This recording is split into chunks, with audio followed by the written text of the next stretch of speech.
Greetings and salutations and welcome back to Colin Was Right. Today I want to spend some time highlighting a really fantastic piece of games journalism done by one of the video game industry's very few actual journalists, who you know does journalism.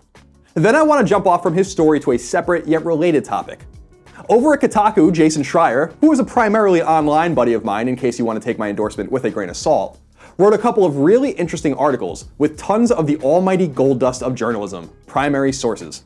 In fact, Jason has primary sources galore, which is what lends so much credence to his reporting. The topic of Jason's reporting this go-around was GameStop, the massive games retailer that runs game stores and other tangentially related businesses across the United States, as well as in 13 other countries. They, with their alternate brand EB Games, have long been synonymous with retail software and hardware purchases. But according to Jason's reporting, some employees and stores have also been fucking over their consumers to maximize the corporation's bottom line. The Kotaku stories in question involve an internal GameStop quota program called the Circle of Life, a program introduced in 2016. The Circle of Life, according to sources speaking with Kotaku, revolves around giving, quote, each GameStop store different percentage quotas for pre-orders, reward card subscriptions, used game sales, and game trade-ins. Each of these quotas is based on the store's total transactions. Pre-orders and reward card subscriptions are based on the number of transactions, while used game sales and trade-ins are based on the total dollar value of transactions. If a store's quota for used game sales is 30%, and the store sells $1,000 worth of merchandise, GameStop expects at least $300 of that merchandise to be pre-owned. So if someone walks into GameStop and picks up, say, a brand new copy of Yakuza 0 without pre-ordering another game, subscribing for a new rewards card, buying a used game, or trading in some games to help pay for it, then the transaction will knock down all 4 percentages, end quote. But that's not the whole story, because Jason has collected source after source after source confirming that, due to fears of various reprisals, including being reprimanded and even fired, GameStop employees are essentially encouraged, sometimes directly and other times by simple inference, to at times mislead customers to keep the Circle of Life numbers within acceptable ranges. GameStop stores, according to this reporting, need to work on keeping 3 of the 4 Circle of Life elements above water to their maximum ability. Selling new games and new hardware simply isn't as profitable to GameStop as selling used is. That's the market they want. One of Jason's sources says the following, quote, we are telling people we don't have new systems in stock, so we won't take a $300 or $400 hit on our pre-owned numbers. This is company-wide, and in discussions with my peers, it is a common practice. We also tell customers we don't have copies of new games in stock when they are on sale. For example, Watch Dogs 2 is currently $29.99 new and $54.99 pre-owned. We just tell them we don't have the new one in stock and shuffle them out the door, end quote. A subsequent story speaks with more sources, an astounding 21 of them, confirming various parts of the first story and adding plenty of new information into the mix. It's worth noting that some sources contradict or otherwise play down the general narrative that GameStop is overtly predatory. GameStop also provided statements disputing the overall nature of the reporting. I'll leave it up to you to go and read the full breadth of the reporting and then to draw your own conclusions. In any case, reading all of this made me curious about just how much money GameStop makes off of pre-owned hardware and software, especially in comparison to what it's selling new. In 2015, GameStop did $9.36 billion in gross revenue with a net profit of $402.8 million. The company remains profitable, even as both domestic and international store numbers shrink year after year. And it seems to remain profitable based at least partially on its push of pre-owned goods, the singular focus of the Circle of Life. A full quarter of GameStop stores' total revenue, 25.4% in 2015 to be exact, comes from pre-owned games and systems. That same year, 51.8% of revenue came from brand new factory-sealed titles and consoles. Pre-owned isn't in any way, shape, or form a tiny portion of its business, which is why the churn of used items is such an essential part of the Circle of Life, and why employees seem pressed in varying degrees to meet these quotas. Listen, GameStop is a brand that's in a lot of trouble. The burn will be slow, but it will be steady. Digital software sales are rising way quicker than some thought possible, and when push comes to shove, console gaming will go the way of PC gaming. That is to say, buying physical PC games is nearly but not entirely unheard of, and it has been for a long time. Similar erosions are happening in parallel mediums. More people are listening to music than ever, Billboard notes, as physical album sales are falling off a cliff. 2 years ago, The Verge tells us, digital music sales surpassed physical music sales, and the inverse will never be true again. Digital gaming has been resistant, but it's not that far behind. This trend will be ubiquitous across all media. Not many people read newspapers anymore. It's increasingly uncommon to buy Blu-rays when you can just stream high-quality content. And yes, indeed, at some point in the future, digital sales will represent the absolute lion's share of gaming software sales. The march forward is inexorable. Buying physical games will be like buying vinyl records. Some folks will always do it, and that's fantastic. But a vast majority of people will opt for convenience. And unlike vinyl, there isn't even a quality-driven upside to physical. though you certainly have more control over what you do with a physical game as opposed to a digital game. GameStop knows that the end is nigh. It's why it has a diverse portfolio of properties, including mobile phone stores and even an internal games publishing apparatus. It even owns Game Informer, though the magazine's continued relevance has a great deal to do with it being in GameStop stores, with wildly inflated subscription numbers tethered to its rewards program, another apocalyptic sign of the changing times. Nothing will stop GameStop as we know it from crumbling, though. Nothing short of completely changing the company's direction, portfolio of brands, and expectations. What I'm getting at here is that GameStop is in full decline, and it won't be able to stem the tide, even with seemingly dishonest tactics.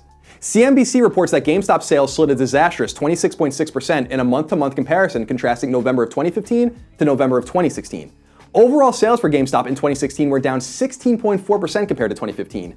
These aren't small numbers. These are gigantic numbers at a corporate level for a company that employs thousands upon thousands of people. These numbers are slowly whittling away at GameStop's market performance.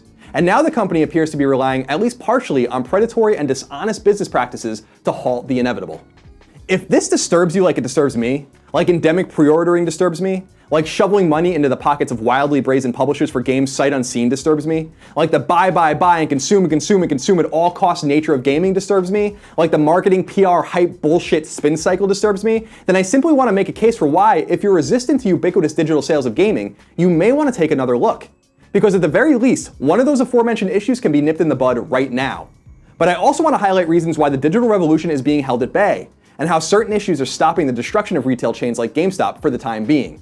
I guess what I'm saying is, the circle of life reminds me yet again how much I hate the retail gaming market, and why I think it needs to go the fuck away already, because I truly believe we'll all win when it does. First, some pertinent data. CNBC relayed information from Superdata Research indicating that even from July to August of 2016, digital sales on console rose 16%. VentureBeat reports that overall digital sales grew 10%, contrasting December of 2015 to December of 2016, while retail sales fell 16% just from November of 2016 to December of 2016, a fraction of the time. Publisher EA, one of the industry's behemoths, is seeing an increasing number of full-game digital sales according to information relayed by VentureBeat, while VG247 relays word that EA's CFO, Blake Jorgensen, projects that industry-wide on console, 30% of revenue will have been from digital game sales by the end of last year. Not for nothing, but that number is never going to shrink. GameStop knows that they're in for a world of hurt in the coming years, which is why they even discussed trying to get into, get this, the used digital games market. That's right, they want to sell you used digital games, or they did at least, because everyone knows that's absolute fucking nonsense. This idea first came to light in 2012 according to GameSpot, and was reiterated again as recently as 2015. Like I said, they're a desperate company, because I couldn't imagine a world where any hardware manufacturer or publisher would entertain this idea in a million years. But I digress. Let me explain why I think the move to digital is a good thing for consumers, before I get into what I think is holding everything back, and why you should remain hopeful but skeptical. The major thing to be positive about here is the fact that digital pricing should bring game prices down, should the gaming market act like pretty much every other market behaves. As I've demonstrated many times over the years, including a popular, much circulated article back when I was at IGN, gaming is demonstrably and undeniably cheaper than it has ever been. Period. Hardware is cheaper in real, inflation-adjusted money, and so too is software. That simply cannot be contested, so please don't waste your time trying. The question then becomes if the move to all digital and away from stores like GameStop could bring prices down even more. And the answer, if all things are equal, is an emphatic yes. As I reported last week, when a major retailer buys batches of your typical AAA games from a publisher with the intent of selling those games for $60, the publisher ends up grossing somewhere around $35 per game sold. The retailer typically keeps around $12, $5 or so goes to manufacturing and shipping costs, and $8 or so goes to the hardware manufacturer that game was sold on as a sort of gatekeeping cost. Only that latter cost conceivably would carry over to an all-digital marketplace. GameStop and other retailers, along with inflation and obvious corporate greed, are the three pillars of what keeps game prices from falling. As I told you on last week's Colin was right, it's conceivable that if the status quo is kept in terms of distribution and some political nonsense happens in the United States, prices may just go up. It's true that right now, digital game prices are comparable to retail game prices, and digital games actually stay more expensive for longer periods of time. The thing is, you have to understand why that is. There is no doubt that every stakeholder involved in publishing, from the hardware manufacturers to the Activisions and Ubisofts of the world, would love to charge less for their digital games to drive sales volume. Even if they sold those games for, say, $50 new instead of $60 new, the publishers would make more money selling those games digital based on the math we just discussed, because middlemen would be removed. They can't play the undercutting game though, as the GameStops and Amazons of the world need to be placated and kept well fed. Those stores push hardware. You can't download hardware. You need a store to sell it to you. And most stores will have very little interest selling hardware that will then allow cheaper software to be sold, thus cutting them out of the picture. This is the delicate dance of the gaming industry, and we've all been watching it unfold since the genesis of Xbox Live and PlayStation Network. Skirmishes and border wars have been fought in the years past to turn the tables in the publisher's favor, like the dreaded online passes of yore. But the physical versus digital battle wages on, and it's a very important battle indeed. Either way, the market isn't allowed to react to market forces because of this chess game. A chess game, by the way, with an inevitable outcome. Unencumbered by the worry of retail partnerships, however, the situation changes markedly. Imagine a scenario in which digital sales started to rise to such an extent that, even as hardware pushers, the retailers no longer had the requisite leverage to keep the playing field even. Imagine if these retailers were put into a position to protect an important portion of their revenue, hardware sales, at the sake of software. New hardware accounts for $1 of every $5 GameStop grosses, as an example. Suddenly, publishers have the freedom to compete on a more open market. Maybe EA says our new games will now be $50. Not to be outdone, Activision follows suit, while Ubisoft, ready to get crazier with it, announces a $40 price point. And suddenly, the price war is on. Prices would never go up in this situation. At worst, they'd stay the same, and it's true that we're dealing with bottom-line obsessed corporations. But I really do believe that some smart executive is eventually going to tip a domino, and once that happens, everyone else will be forced to comply, or they'll be priced out of the market completely. It's like what Sega attempted to do to EA back in the day with its NFL franchise, but to a much, much grander extent. An important negative to point out, of course, is internet bandwidth. For starters, to download your standard AAA game, which could be 20, 30, 40 gigabytes or more, you'll need reliable, fast internet. And you'll need to be free of data limits if you want to have any realistic chance of downloading a few of these games a month, possibly playing them online, and then using the internet in more generic ways, like browsing the internet or streaming Netflix. This issue is what's keeping the digital revolution from proceeding quicker. And while it hasn't stymied the wholesale takeover of digital games on PC, the console market is historically slow to adapt and change. Depending on where you live in the world, your access to high-speed internet varies greatly. According to Internet Live Stats online tracker, 46.1% of the global population is on the internet. Annual increases in internet users is far outpacing global population growth, which is a great sign. And while a significant portion of the global population cannot even afford to partake in the gaming industry, much less have actual interest in gaming as a hobby, that number gives game makers a massive pool with which to sell their wares, billions of potential customers. The problem comes from the distribution of internet access across first world countries and emerging economies alike, which are the only places traditional console games are sold in any appreciable number. The United States is the richest country in the history of mankind, but according to a 2013 New York Times article, a massive swath of the American population doesn't even use the internet, nonetheless have access to it. The paper reports that 1 in 5 American adults weren't using the internet at all due to cost, access, and a confluence of other reasons. And although that number has surely improved since then, largely due to smartphones, it's still telling. If rich Western democracies aren't using the internet in a totally ubiquitous way, poorer countries are even further behind, and that trickle-down makes the digital revolution harder. As Internet World Stats shows, North America and Europe have exceptional penetration rates when it comes to internet access and use, although not nearly at ubiquity, while other parts of the world are trailing far behind. Data limits to those with access will also constitute a problem.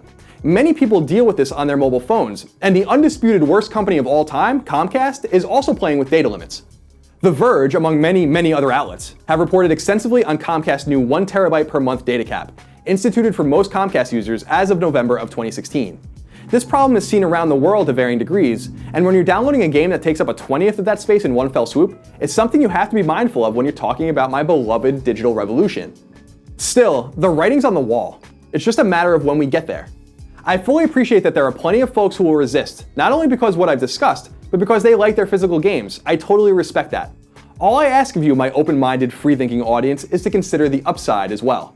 Not only could, and I'd say would, our games become cheaper than they already are, but we could also hasten the inevitable demise of stores like GameStop that seem to be doing anything in their power to remain relevant by ignoring reality, keeping game prices artificially high so that they can be fed, and according to Kotaku's amazing reporting, preying on its customers.